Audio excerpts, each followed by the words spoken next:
नमस्कार सभी बच्चों का। मैं राकेश जांगिड़ आपका हार्दिक स्वागत करता हूं।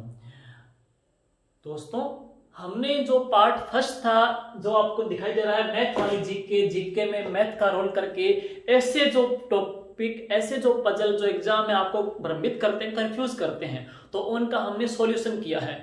तो इसी की कड़ी में हमारा जो पार्ट 2 है, और उम्मीद करता हूं ये पार्ट भी आपको पार्ट फर्स्ट की तरह बहुत ही अच्छा पसंद आएगा।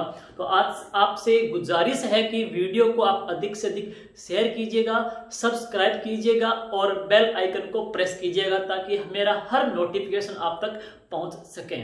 तो लीजिए हम आगे शुरुआत करते हैं।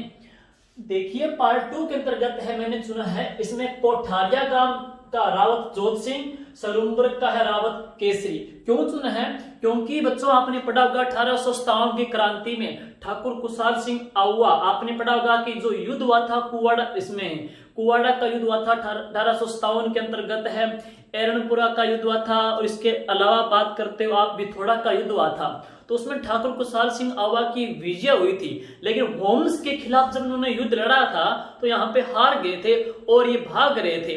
तो उनको शरण दी थी, ठाकुर कुशाल सिंह आउवा को शरण दी थी। एक तो कौन से गांव में? कोठारिया गांव में। एक कौन से गांव में? सलूमबर्ग गांव में। इसके अलावा तांत्या टोपे भी पढ़ोगे कि राजस्थान में ये आए थे, और तांत्या टोपे सबसे पहले हम बात करते हैं भीलवाड़ा के अंतर्गत आए थे। तो तांत्या टोपे को भी जो शरण मिली थी ना राजस्थान में, वो कोठारिया गांव में मिली थी और सलूमबर्ग गांव में मिली थी। लेकिन अक्सर बच्चे हैं एग्जाम के अंतर्गत भ्रमित होते हैं कि कोठारिया गांव में शरण केसरी ने दी या कोठारिया गांव में शरण जोत सिंह ने दी। तो सलूमबर्ग का है रावत केसरी, कोठारिया का रावत जोत सिंह। दोनों बच्चों को अक्सर कंफ्यूज करता रहता है, तो सॉल्यूशन सुनिएगा आप, मुझे उम्मीद है पसंद आ जाएगा।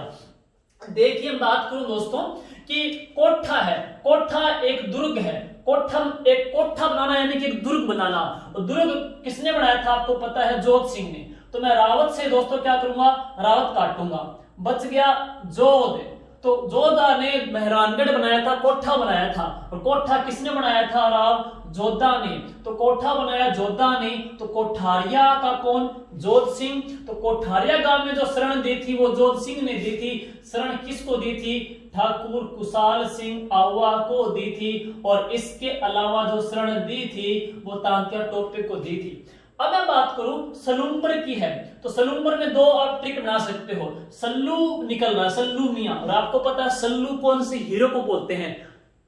सलमान खान को। सल्लू बोलते हैं सलमान खान को। और हिरण शिकार प्रकरण में जो केस का सामना करना पड़ा था वो किसको करना पड़ा था? सल्लू को। तो सल्लू पे क्या चला था? केस चला था। तो एक ये भी है। अगर फिर भी याद नहीं रहे तो सल्लू में हम संधि करेंगे, विच्छेद करेंगे, तो सलूमबर्ग अंबर निकलेगा। और अंबर यानी कि आसमान में लहराता है कौन सा रंग? केसरी। तो केसरी लहराता है वो कहां पे? अंबर में। तो अंबर में केसरी। तो सलूमबर्ग में शरण किसने दी थी? रावत केसरी ने दी थी। और इसके अलावा बात बताऊं आपको, सलूमबर्ग में स्मारक किसका है दोस्तों? हाड़ी रानी का है, यानी कि सहल कंवर का। तो सहल कंवर जो हाड़ी रानी है उसका स्मारक कहां पे है? सलूमबर्ग उदयपुर में ही है। तो हाड़ी रानी का स्मारक है सलूमबर्ग उदयपुर के अंतर्गत। एक तो आपने ये पढ़ा। राजस्थान में हाड़ी रानी की जो बावड़ी है दोस्तों वो टोडा टोंक में है। और हाड़ी रानी के नाम से एक रचना लिखी गई है कि सेनानी मांगे निशानी, सिर काट के धर दियो छतरानी। तो सेनानी नाम की जो रचना है वो किसने लिखी थी? मेघराज मुकुल चूरू वाले ने लिखी थी। हाड़ी रानी की बावड़ी कहां पे है? टोडा टोंक में है। और पीपा जी की जो गुफा है वो भी कहां पे है? टोडा टोंक में है। हाड़ी रानी का जो स्मारक है वो कहां पे? सलूमबर्ग में है। सलूमबर्ग में दोस्तों उस देवी का मंदिर है जिसको कहते हैं अग्नि स्नान करने वाली। तो अग्नि स्नान करने वाली जो देवी है वो कौन सी है? इड्डाणा माता है। एक प्रश्न और भी है कि राजस्थान की ऐसी कौन सी देवी है जिसके मंदिर में मन्नतें पूर्ण होने पर, मन्नतें पूर्ण होने पर पालने भेंट करते हैं, झूले भेंट करते हैं? तो वो देवी कौन सी है? इड्डाणा माता। हाड़ी रानी कहां से? सलूमबर्ग से। सल्लू का कौन? केस। तो सलूमबर्ग के कौन थे? Rawat Kesari. That is clear. Next सुनिए। आपने पढ़ा था कि एक मैं ये बात करता हूं, अक्सर प्रश्न आता है कि चित्तौड़गढ़ का निर्माण किसने कराया, चित्रांग मौर्य ने या चित्रांगद मौर्य ने। ये प्रश्न एक बार एग्जाम में आया भी था, जिसपे रिट भी लगी थी। तो सुनिए, चित्तौड़गढ़ दुर्ग का निर्माण चित्रांग ने कराया, चित्रांगद ने। कैसे इस कंसेप्ट को क्लियर करोगे? देखिए, चित्रांग से चित्रांग काट दूं मैं, चित्रांग से चित्रांग काट दूं तो बच क्या गया, द। चित्रांग से चित्रांग काट दिया, बच गया द। अब 3 ग्रंथ है, कुमारपाल प्रबंध, ये ग्रंथ है कुमारपाल प्रबंध, ग्रंथ है नैनश्री ख्यात, ग्रंथ है वीर विनोद। तो कौन सा ग्रंथ कहता है कि इसका निर्माण चित्रांगद ने करवाया? तो चित्रांग से चित्रांग काटा, बच गया द, और वीर विनोद के लास्ट में भी द बचता है।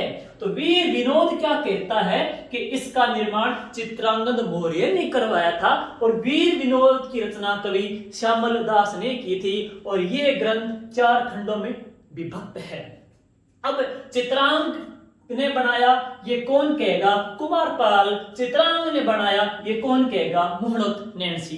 That is clear. नेक्स्ट सुनिएगा, प्रश्न आता है दोस्तों कि नैनसीरी जो ख्यात थी, नैनसीरी जो ख्यात थी उसमें गोहिलों की कितनी शाखा है, 24। नैनसीरी जो ख्यात थी उसमें गुर्जर प्रतिहारों की कितनी शाखा है, 26।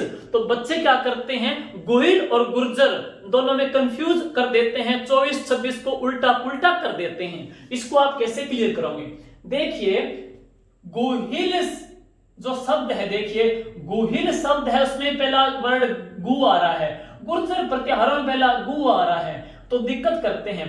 24 में पहले 2 आ रहा है, 26 में पहले 2 आ रहा है, तो बच्चे बहुत कंफ्यूज होते हैं। एक बात देखो, 24 और 26 में छोटी संख्या कौन सी है, 24 है, 24 संख्या छोटी है।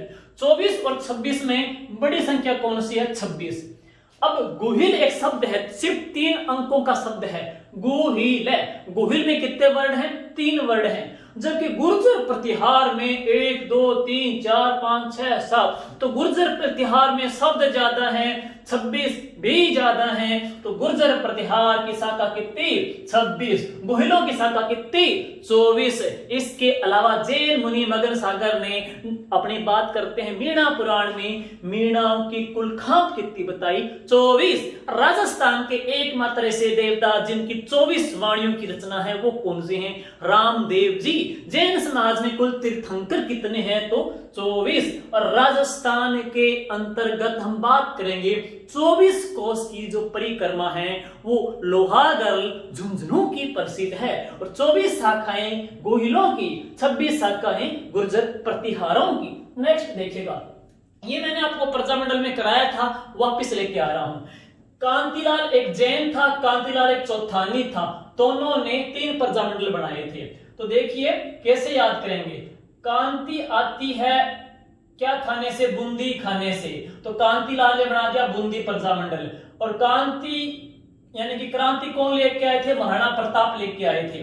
भगवान श्री कृष्ण के चेहरे पे भी थी कांति, तो याद कैसे करोगे, देखो भगवान श्री कृष्ण के चेहरे पे क्रांति थी तो कांतिलाल किशनगढ़ का कर दोगे। लेकिन ऑप्शन में जैन और चौथानी कैसे याद करोगे कि भगवान श्री कृष्ण को महिला जो संत थी वो अपना पति मानती थी, तो पति के लिए व्रत कौन सा है, चौथ का। तो कांति भगवान श्री कृष्ण पे, कांति बूंदी खाने से आई। यहाँ पे कंफ्यूजन हो रही है, लेकिन जाति जब आएगी तो कांति आई भगवान श्री कृष्ण पे, लेकिन हम बात करेंगे श्री कृष्ण को पति माना गया है, पति के लिए व्रत कौन सा है, चौथ का। तो कांतिलाल चौथानी किसका है, किशनगढ़ का है। तो दोस्तों ये था पार्ट 2 और आगे हम नेक्स्ट इसका करेंगे पार्ट 3 है। अगर वीडियो आपको अच्छा लगे तो शेयर कीजिएगा और कमेंट कीजिएगा, और जो भी संशोधन हो आप मेरे को कमेंट बॉक्स में बताइएगा। जय हिंद, जय भारत।